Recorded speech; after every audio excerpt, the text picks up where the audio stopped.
بسم الله الرحمن الرحيم. ازيكم يا جماعه؟ يا رب تكونوا بخير. عاملين ايه؟ كل عام وانتم طيبين. ان شاء الله النهارده نعمل معاكم كيكه بالزبادي، كيكه سهله وبسيطه كده، امكانياتها مش من البيت تعتبر. ما شاء الله، بصوا عاليه وهشه وطريه وجميله. تعالوا نشوف المقادير بتاعتها. معايا هنا 1.5 كوباية من السكر، المج العادي، مج الشاي، هحط منه 1.5 كوباية، وهنزل عليه ب3 بيضات يكونوا بس بدرجة حرارة المطبخ، يعني طلعيهم قبل ما تشتغلي كده بحوالي ساعة كده من التلاجة، وسيبيهم في المطبخ عادي كده لو كانوا في التلاجة يعني. هنزل بقى على السكر 3 بيضات، عايزة تحطي 2 مفيش مشاكل، ماشي برضو، عايزة تزودي انتي وراحتك، بس انا عملتها هنا ب3 بيضات. هضربهم بقى كويس في الخلاط، انا هعمل كله في الخلاط. عايزة تعملي بمضرب البيض بمضرب الكهرباء براحتك.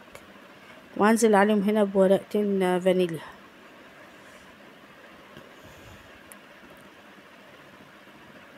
وكوباية زبادي، كوباية كبيرة. انزلي عليهم كده وهضربهم بقى تاني في الخلاط. هي اهم حاجة واللي تخلي الكيكة ناجحة معاكي وعالية، تطلع عالية وهشة كده معاكي، هو تضربي المكونات السايلة كويس في الخلاط. تاخدي مدة كده معاكي كده وما تستعجليش، يعني في ناس بتحط كل المكونات وتضربها مرة واحدة، لا انا همشي واحدة واحدة كده. هنزل هنا بمعلقة خل كبيرة بتاعت الاكل وهضربها كده تاني.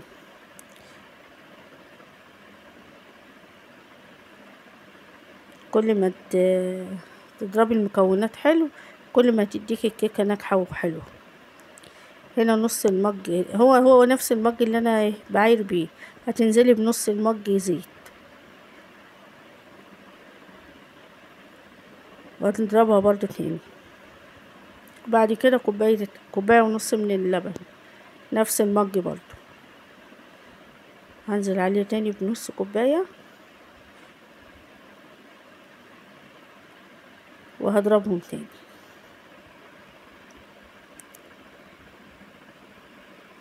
هشغل بقى الخلاط عليهم تاني واسيبهم.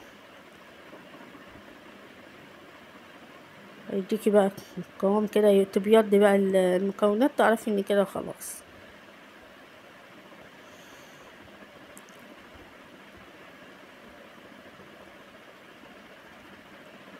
هو اهم حاجه تضربيهم حلو في الخلاط، هي اهم تكايه في الكيكه، في نجاح الكيكه، ان انت تضربي المكونات السايله كلها حلو، مضرب الكهرباء او في الخلاط، بس هو الخلاط اسرع واحلى، يعني بيدي النتيجه مضمونه وجميله. هنا خلاص خلصت كده، هبدا بقى ايه، اروح على الدقيق. انا معايا هنا نص كيلو من الدقيق، وهنزل عليه بباكت اللي هو كيك شيف، انا دايما استخدمه في الكيكه. وهنزل بمعلقتين من النشا عليها، وهقلبهم مع بعض كلهم، وبعد كده انزل بالخليط عليهم.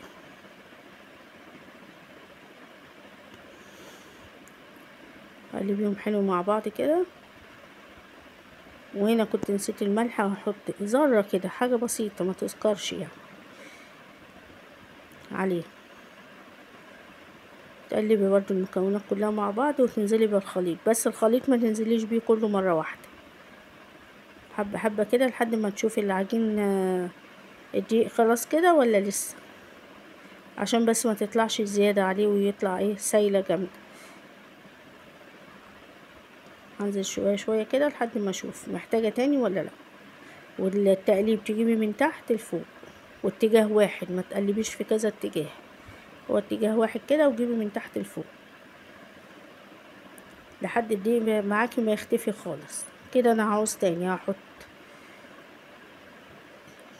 يعني انتي ما تنزليش بالمكونات السايلة كلها مرة واحدة، ربما ايه تكون كتيرة، بس انا هنا الحمد لله طلعت الكمية مظبوطة، طلعت كمية مظبوطة مع الدقيق، ما فاتش منها حاجة. هبدأ كده اقلب لحد ما الدقيق يختفي. انا هنا حطيت كل الكمية خلاص، هقلبهم بقى حلو كده، اضربهم حلو كده بايدي لحد ما اتأكد ان الدقيق كده خلاص.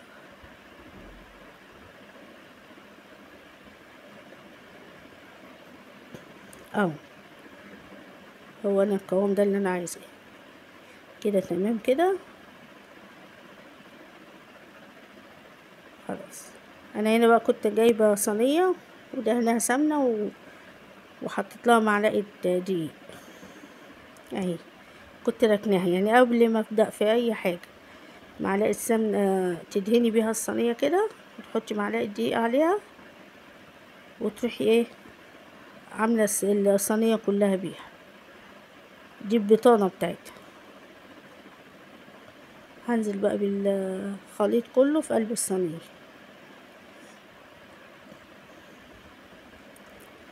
اهو. هنا بقى في فقاعات كده، بقول لكم كده ده دليل على ان نجاح الكيكه كده. الفقاعات ديت بتبين ان هي الكيكه ما شاء الله كده هتطلع حلوه. نزل كل المكونات في الصينيه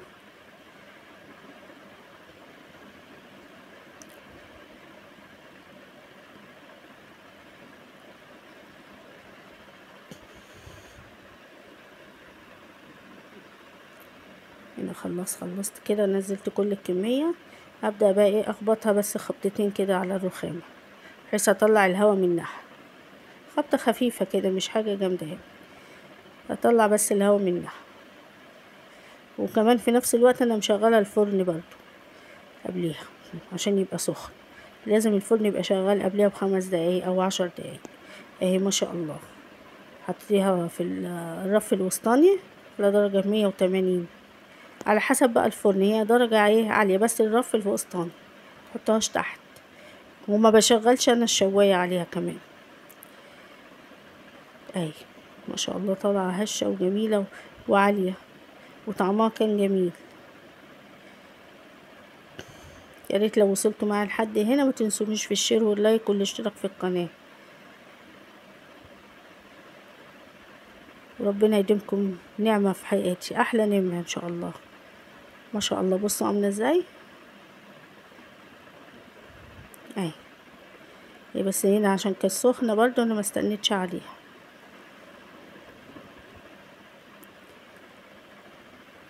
اهي ما شاء الله. بصوا عاملة ازاي هشة وطرية وجميلة، وطعمها كان جميل اهي. حاجة بسيطة ومن البيت فرحت بيها الولاد اهي. يا ريت تجربوها وقولوا لي ايه رأيكم فيها. بصوا ما شاء الله شكلها، هي بتتكلم عن نفسها اهي، طرية وجميلة. متنسونيش بقى في الشير واللايك والاشتراك في القناة، وربنا ما يحرمني منكم ابدا، ويديمكم احلى نعمة في حياتي.